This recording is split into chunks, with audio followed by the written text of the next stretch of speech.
সূর্যটা মাথার কাছে চলে আসবে ভাই সেদিন।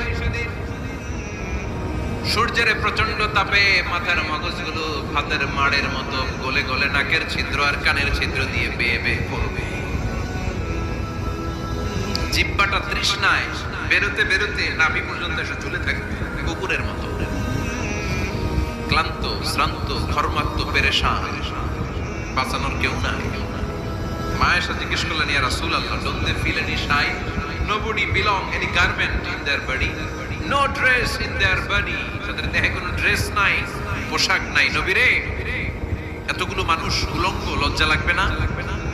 বিশ্বনবী বললেন, আয়েশা তুমি লজ্জার চিন্তা করো, সেদিন বাবা ছেলেরে দেখে দৌড়ে পালাবে, মা তার মেয়েকে দেখে দৌড়ে পালাবে।